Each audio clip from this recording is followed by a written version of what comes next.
നമ്മളുടെ day 2 at കോഴിക്കോടാണ്. സാധാരണ പോലെ എഴുന്നേക്കാൻ വൈകി നേരെ നമ്മൾ പൂൾ സൈഡിലേക്ക് പോയി. കുഞ്ഞാശാന്റെ കാലൊക്കെ നനച്ച് വെറുതെ അങ്ങോട്ടും ഇങ്ങോട്ടും ഒക്കെ നടന്നപ്പോഴത്തേക്കും ഒരാൾക്ക് ജിമ്മിൽ പോകണം. അങ്ങനെ ഞങ്ങൾ എല്ലാരും കൂടി ജിമ്മിലൊക്കെ പോയി. വിജേഷ് കുറച്ച് വർക്കൗട്ട് ഒക്കെ ചെയ്തു.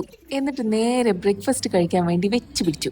രാവിലെ എഴുന്നേക്കുന്നതേ ഇതിന് വേണ്ടിയിട്ടാ. ഒരുപാട് വെറൈറ്റി ഓഫ് ഓപ്ഷൻസ് ഉണ്ടായിരുന്നു കേട്ടോ. ട്രഡീഷണൽ കേരള ഫുഡ് ഉണ്ടായിരുന്നു, കോണ്ടിനെന്റൽ, നോർത്ത് ഇന്ത്യൻ, അങ്ങനെ ഒരുപാട് വെറൈറ്റീസ് ഉണ്ടായിരുന്നു. അങ്ങനെ ഞങ്ങൾ 3 പേരും ആവശ്യത്തിനും അനാവശ്യത്തിനും എല്ലാം തട്ടി. അത് കഴിഞ്ഞിട്ട് നമ്മൾ ചെക്കൗട്ട് ചെയ്യാൻ റെഡിയായി. ഇന്ന് കുറച്ചധികം പരിപാടികളുണ്ട്, കുറച്ച് ഷോപ്പിംഗ് ഉണ്ട്, എന്റെ കോ സിസ്റ്ററിന്റെ വീട്ടിൽ പോകുന്നുണ്ട്. ഇതെല്ലാം വീഡിയോ എടുക്കണമെന്ന് വിചാരിച്ചിട്ടുണ്ടായിരുന്നു, പക്ഷെ നടന്നില്ല. അങ്ങനെ നമ്മൾ ചെക്കൗട്ട് ചെയ്തു, ഫോട്ടോസ് ഒക്കെ എടുത്തു. ഈ പറഞ്ഞ പരിപാടികളെല്ലാം കഴിഞ്ഞ് രാത്രി 10 മണിയായപ്പോൾ വീട്ടിലെത്തിയപ്പോൾ വിജേഷിന്റെ അച്ഛനും അമ്മയും അനിയനും കൂടി കേക്കൊക്കെ വാങ്ങി എല്ലാം സെറ്റ് ചെയ്ത് വെച്ചിരിക്കുകയായിരുന്നു. അങ്ങനെ നമ്മുടെ ആനിവേഴ്സറി സ്പെഷ്യൽ കേക്ക് കട്ടിങ്ങും കേക്ക് ഡിസ്ട്രിബ്യൂഷനും എല്ലാം കഴിഞ്ഞ് ഫുഡൊക്കെ അച്ഛൻ നേരത്തെ ഓർഡർ ചെയ്ത് വെച്ചിട്ടുണ്ടായിരുന്നു. എല്ലാവരും കൂടി ഒരുമിച്ചിരുന്ന് കഴിക്കാൻ കുറെ കഥയൊക്കെ പറഞ്ഞ് പോയി കിടന്നുറങ്ങി. ഇന്നത്തെ പരിപാടി ഇത്രയേ ഉള്ളൂ. അപ്പൊ ശുഭം.